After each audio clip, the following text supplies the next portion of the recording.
Pour se développer, un collectif a besoin d'un minimum d'harmonie. C'est-à-dire qu'il faut qu'il y ait une forme d'accord entre les individus, leur passé, leur présent, leur futur. L'harmonie, c'est une forme de rapport heureux entre les individus du collectif qui fait qu'ils se sentent bien et dans une position confortable, assurée pour se développer. Mais comment maintenir cette harmonie en situation de crise permanente ? La crise bouscule les équilibres et les positions entre les acteurs. Elle génère des dissonances, elle crée du stress et peut empêcher le collectif d'avancer. Dans l'univers Camelot, cette recherche d'harmonie est personnifiée par le personnage de Bohort de Gaune et sa relation au roi Arthur. Bonjour à tous, je suis Aurélie du Désert et vous écoutez Manager Génération Camelot. Gérer en situation de crise permanente, c'est à la fois adopter une posture, comme nous l'avons déjà abordé, c'est aussi mobiliser des compétences, mais c'est également être vigilant à certains points pour conduire le collectif vers son but. Dans cet épisode, je vous propose d'explorer comment veiller au maintien d'une forme d'harmonie nécessaire au développement de l'action collective en analysant la figure de Bohort. Au plus fort de la crise qui oppose Lancelot et Arthur, Bohort essaie de convaincre Lancelot de ne pas quitter la table ronde et s'énerve devant son refus avec ces mots. Je cite : « Eh bien, puisque c'est ça, allez-y, détruisez tout, entretuez-vous, mettez la Bretagne à feu et à sang. Et ne comptez plus sur moi pour vous emmener mes gâteaux à la purée de pommes dont vous êtes si friands. Dorénavant, vous devrez vous les cuisiner vous-même, entre deux mises à sac. » Cette citation est très représentative de la posture de Bohort dans l'univers Camelot. Tout faire pour conserver l'harmonie au sein d'un royaume traversé par les crises. Bohort de Gaune est le fils du roi de Gaune, également prénommé Bohort. Il apparaît très tôt dans la série comme un personnage clé. Vu comme un couard et un peureux par les autres chevaliers de la table ronde, il est pourtant toujours aux côtés du roi. Délicat, il est amateur des arts, aime organiser des événements qui rassemblent, comme par exemple la fête du printemps ou des représentations théâtrales. Au fil du récit, on apprend qu'il n'a jamais fait ses classes.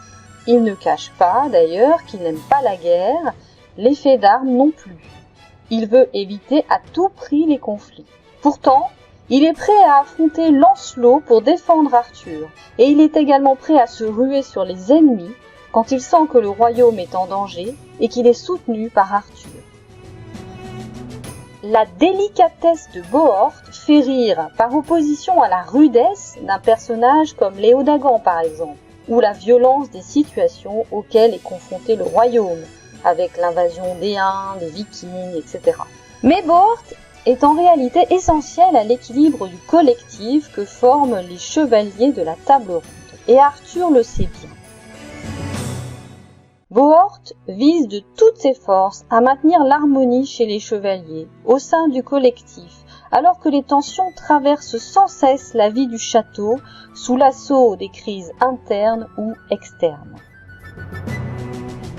Aussi, quand Bohort se met à déprimer, le roi veille sur lui et tâche de le remettre sur pied. La défaillance de Bohort est pour Arthur le signe que sa gestion de la crise n'est pas optimale, qu'il doit mieux travailler à la création de cet accord heureux entre les membres du collectif. C'est pour cela que malgré son inefficacité dans les affaires militaires, le roi convie très souvent Bohort à son conseil. Il le convie par exemple pour choisir les nouveaux objets de torture avec Léodagan. Il sait que Bohort est sensible et n'aime pas la souffrance. Lui non plus ne l'aime pas d'ailleurs. En faisant venir Bohort et en analysant ses réactions, il voit jusqu'où ces techniques peuvent être acceptées sans ruiner totalement l'harmonie du collectif. Arthur sait qu'en situation de crise, maintenir l'harmonie est difficile. Il y a constamment un déséquilibre entre harmonie et désharmonie. Bohort agit un peu comme une boussole de l'harmonie pour Arthur.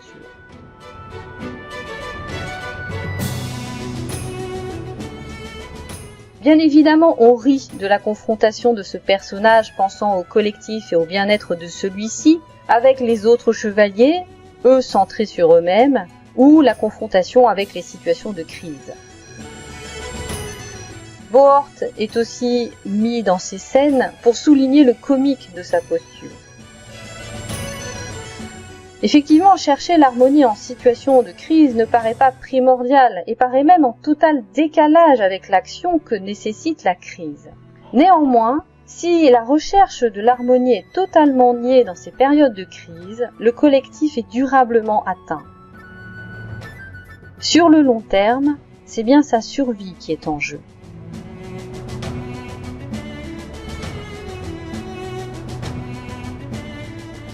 Il y a un mythe dans le discours managérial actuel qui consiste à dire que les individus ne sont jamais aussi bons, aussi productifs, aussi efficaces qu'en situation de désharmonie.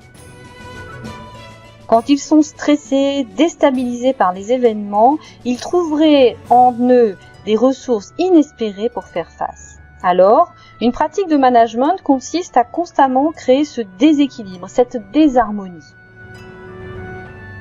On peut trouver cela en partie dans les méthodes de management agile appliquées aujourd'hui dans les entreprises. Ces méthodes, souvent mal comprises quant à leur conception, peuvent être appliquées pour créer une sorte de mouvement permanent qui déstabilise un état harmonieux créé. Par exemple, on va forcer les salariés à changer de place de bureau tous les 3 mois, tous les 6 mois.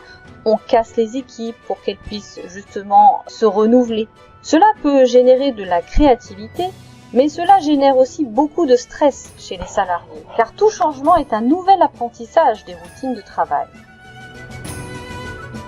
Ce mode de management par la désharmonie régulière a trouvé aussi une sorte de légitimation dans la crise de la Covid. Durant cette crise, les salariés ont trouvé des ressources en eux très fortes pour rester productifs malgré un contexte extrêmement anxiogène. La conséquence est que l'on peut considérer aujourd'hui que les désharmonies créées par ces crises sont bénéfiques pour l'action collective. Sauf que ce n'est pas le cas sur le moyen terme. Comme le montrent les études en neurosciences, évoluer dans un climat de stress permanent peut conduire à développer des problèmes de santé lourds pour les individus. Que fera alors l'entreprise quand tous les salariés seront fragilisés par leurs problèmes de santé? Au-delà, vivre en désharmonie constante est nuisible aussi pour le collectif. Ne pas veiller à l'harmonie conduit soit les personnels à se désengager progressivement de l'action collective, soit à des tensions et des conflits majeurs en interne du collectif. C'est bien ce qui se passe dans Kaamelott à un moment donné. Tout à la gestion de ces crises successives et pris par le mouvement, Arthur oublie l'importance de maintenir un minimum d'harmonie. Et petit à petit, une nouvelle situation, en l'occurrence son aventure avec Mévanui, crée une nouvelle crise et l'effondrement du royaume.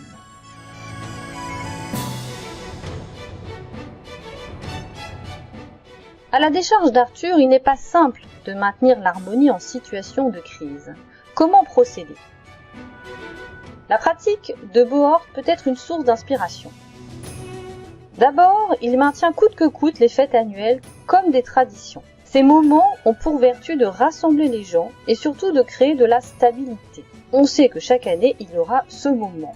On vient ou on ne vient pas, mais c'est rassurant. Ensuite, Bohort propose des voies de divertissement ou de rapport au monde différents en passant notamment par l'art. Ici, l'idée est d'ouvrir le collectif à autre chose que l'action routinière. Enfin, Bohort écoute et pense au bien-être des autres en confectionnant des gâteaux par exemple. C'est l'idée de prendre en considération chacun pour qu'il se sente bien. Globalement, Bohort contribue à créer des temps propices à ce qu'on peut appeler la parole vraie.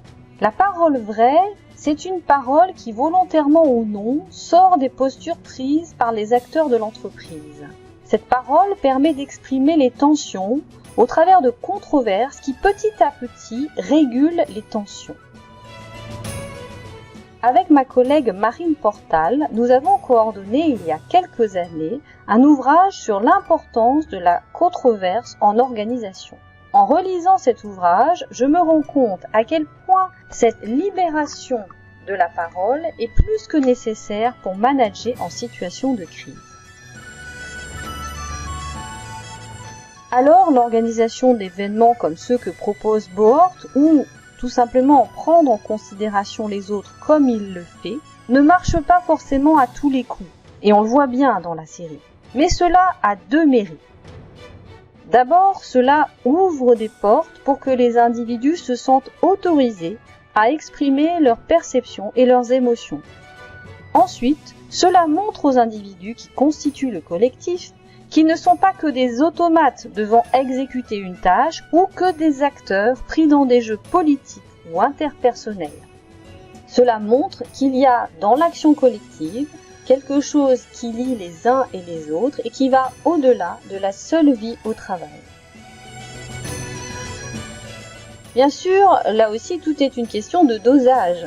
Proposer une soirée karaoké alors qu'on est en plein licenciement économique n'est certainement pas très heureux. Développer également un discours sirupeux sur le bonheur au travail et le bien-être des salariés alors qu'on les manage par la force dans la crise n'est pas non plus adapté. Il faut bien sûr trouver des modalités d'action qui soient cohérentes avec la situation dans laquelle l'entreprise évolue. Travailler à l'harmonie se fait tout en subtilité pour un manager. Et si on n'a pas la fibre pour cela, on peut trouver au sein de son organisation des personnes qui ont cette aptitude, comme Arthur a su trouver Bohort.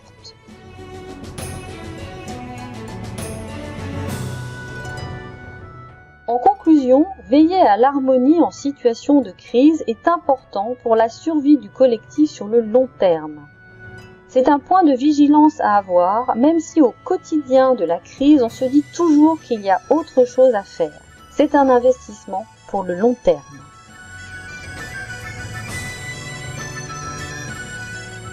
C'est ici que se termine cet épisode.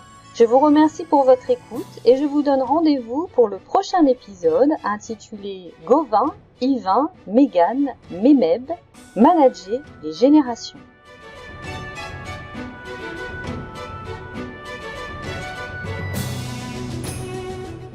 Ce podcast est une production originale disponible sur Spotify et YouTube.